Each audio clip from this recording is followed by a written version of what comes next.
Sweden has produced quality engineers for generations, and a testament to their ingenuity was the country's tank destroyers, which recently made their debut in World of Tanks.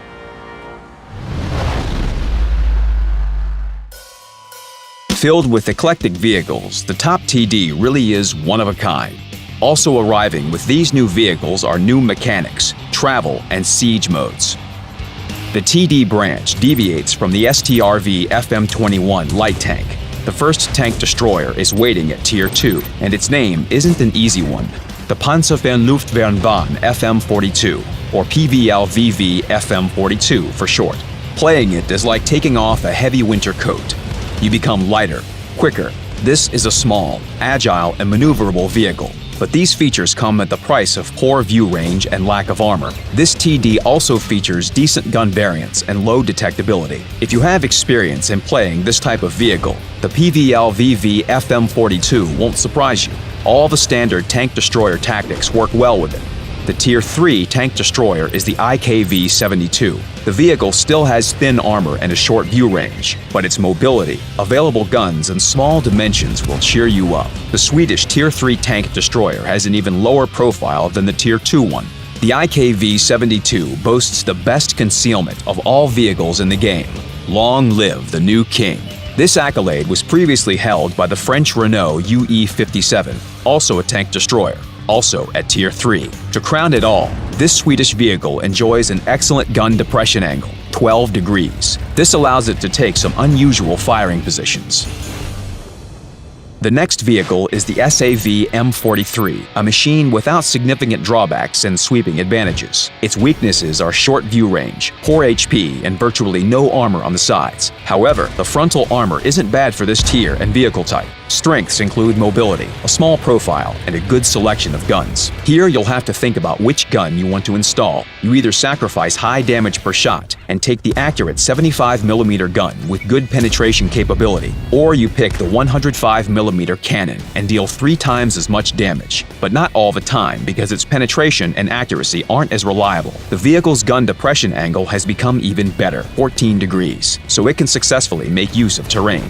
In the middle of the branch, you'll find the IKV-103. On the surface, it looks like the IKV-72. Its drawbacks are the same too, armor and view range. This is also true for its strengths, small profile, great mobility, and a high gun depression angle. One thing is unusual though, there are only heat shells in its ammo rack. The velocity of these shells is pretty slow, so you'll have to get used to that, but their penetration capability doesn't reduce with distance. The next vehicle in the branch is the IKV-65 Alt-2. Among Tier 6 tank destroyers, it has the highest reverse speed, 20 kilometers per hour. Other than that, this vehicle doesn't have any unique characteristics. It's a typical compact Swedish TD with poor armor and health, but it's agile, very fast, and sports an excellent gun. This vehicle can reach a speed of 60 kilometers per hour. Only the Hellcat is faster. The IKV-90 Type B, the last vehicle of the branch with familiar mechanics. However, its exterior already bears a resemblance to the top Swedish TDs. Usually, a cabin in the rear creates problems, as it seriously impairs the elevation and depression angles. But not here. The IKV-90 Type B is an exception to the rule. Its gun mounting doesn't affect performance. It has decent specifications for its type, tier, and nation. It's a delicate and quick machine with a good gun. You can apply standard tactics on the battlefield in this vehicle. However, standard is no way to describe our next 3 vehicles. The UDES-03, STRV-1030, and STRV-103B. These machines possess unique gameplay features and are incomparable with any other vehicles except themselves. Let's review their specifics. These TDs have 2 modes, travel and siege. The first is for fast movement. The second is for effective firing. In the first mode, the vehicle is agile and maneuverable. It has a high maximum speed. In this mode, forward speed is comparable to reverse speed. The STRV-103B can reach 50 and 45 kilometers an hour, respectively. You don't need to waste time turning around to escape. And with that, we've run out of positives. So let's look at some things to be wary of. In travel mode, you can't alter the gun elevation angle. It's fixed. For horizontal movement, the hull moves too.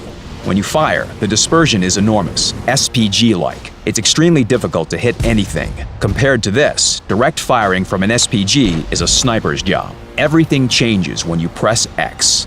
In a couple of seconds, the vehicle becomes completely different. Forward and reverse movement slows to a crawl, but now you can shift the hull up and down together with the gun. And the gun takes on excellent characteristics in accuracy and aiming and reload time. The main tactic of top Swedish TDs is ambush. Even small cover will be enough to hide them. These vehicles are low and have a good profile. They're the best for their tiers, in fact. The STRV-103B at Tier 10, STRV-1030 at Tier 9, and the UDES is the least detectable Tier 8 vehicle in the game. Apart from that, the camouflage net and binocular telescope work in siege mode, even if you turn the hull. In general, the Swedes have all the abilities needed to make full use of their guns, which are quick-firing and have high penetration values for standard shells. Of course, at close range, on the march, or lacking proper cover, Swedish high-tier TDs are almost helpless, but they are formidable opponents from a distance.